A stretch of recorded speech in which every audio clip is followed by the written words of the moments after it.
sometimes not everything is for you, kwa hiyo weka down and write down your stuff. So kwenye pita zangu nikakutana na an app mimi ambayo naitumia ambayo inaitwa Pesaplan. An app ambayo iko both Play Store and Apple Store. And mwanzoni nilikuwa najua like maybe ile app ni kama app ambayo uta integrate labda na benki, umeona ukiintegrate na benki ndo ukipanga budget zako hela inapita, yani itakubalansia everything, kwamba utakuwa na budget yako ya mwezi, alafu hela from benki labda au M-Pesa ndo sources zako na ziconnect pale, alafu hela itoki kama sio ile budget, but that's not the reality. Ni kwamba tu it's a planning app ambapo hela unakuwa nayo mkononi, alafu ile pale inakuonesha tu wewe unakuwa na budget yako na plan. Sasa mwanzoni I was very skeptical kwamba sasa pesa niko nayo mkononi, hata nikiila like how does the app help? Umeona, ndo pale maneno ya Maingu yanakuja, you just do it mdogo mdogo, jua kuna kuanguka. Kwa hiyo mwanzoni nikaanza kutengeneza budget. I remember ilikuwa sijui ni January au maybe February mwanzoni, nikaanza kutengeneza budget. And I remember I failed very badly. Nilikuwa na budget pale kabisa. Ukiangalia pale unasema yes, hichi ni kilimo cha matikiti, napata milioni 100 nikiendelea nacho kwa miaka miwili au kwa nani. But I didn't follow it. Then I was like skeptical, like why should I have an app like this? Umeona, unakuwa kama unajitekenya afu unacheka mwenyewe. Lakini nilichokuja kugundua ni kwamba sio kila mtu ana earnings kubwa, lakini the truth is kwamba the problem is we don't know where the money is going. Like mali bila whatever that statement inavyosema, mali bila taarifa upotea bila mali bila hiyo wahenga walisema.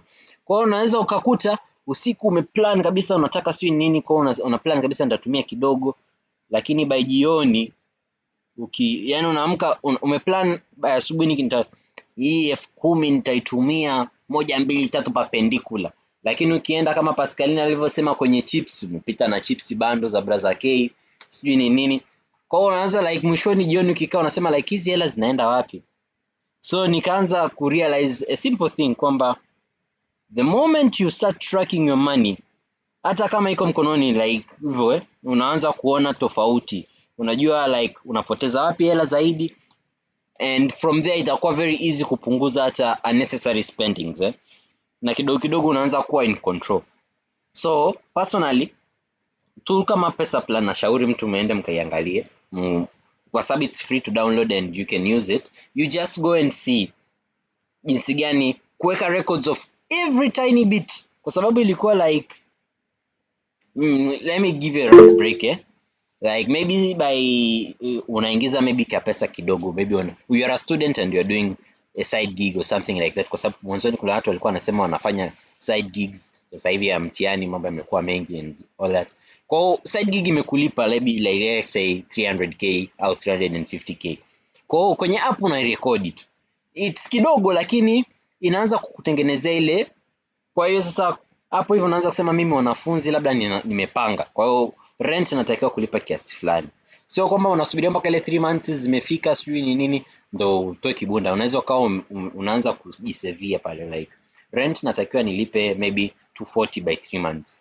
Kwa hiyo mwezi wa kwanza nikiweka 30 kwenye 80k kwenye ile 350, sijui food ni kiasi fulani, transport kiasi fulani, family support, una set zile categories zako. Na hata pia kuna ile kujipongeza, kuna kale ka budget cha kujipongeza kwamba nitaenda Bambalaga au nitaenda wapi, una kibunda kinajulikana.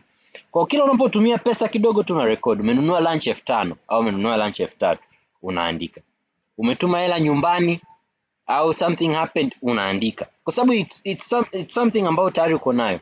Kwa ukijitengenezea ile habit ya kuandika, mwisho wa siku unaona kwamba labda mwisho wa wiki au mwisho wa mwezi unaona kwamba like nimetumia sana hela kwenye kula au nimetumia pesa kuliko nilivyopanga. Kwa hapo sasa ndo awareness inaingia kwamba like my money goes into these streams, zinapotelea kwenye hizi streams. Kwa unakuja na solutions za address kile pale. Kwa kwangu mimi, why do I feel like this matters? It's because kwamba most people hawana shida na kwamba eti pesa ni kidogo, yani unaingiza pesa kidogo. No, shida ni kwamba hatujui pesa yetu inaenda wapi. Kwa hiyo with Pesa Plan inakusaidia, okay, let me not be advertisal, but with Pesa Plan au apps zote za budgeting, unaona kabisa unaweza control matumizi hata kama hela yako iko mkononi. The moment that you write na the moment unajua kabisa like nimetumia hichi, inapunguza stress ile ya like, mbona inapunguza ile stress ya kwamba nina kibunda kinachokuja ni kidogo. No, kwa sababu plan yako unakuwa umeiplan vizuri hata kama income ni ndogo. So I think it's a simple mindset shift kwamba tu hata kama sio na pesa kubwa, pesa nyingi kiasi fulani, it's just kujua hata hicho kidogo ulicho nacho kinaenda kwa style gani. Kwa hiyo I'm pretty sure wengi wetu hapa hatuna budget. Tunajua tu pesa ikiisha imeisha. So you can still manage a small money. Umeona? Na hata challenges hizo nyingine and stuff like that, hivyo note them down and build up from. Ukishaanza kuona like hivyo vitu vinavyokuhamisha au yani you note them down, inakuwa easy kwa ajili ya wewe kufanya a move, kujua like what's your next move, kwa sababu umeshaanza kuona like the bigger picture, kwa sababu ulikuwa na Kimbweta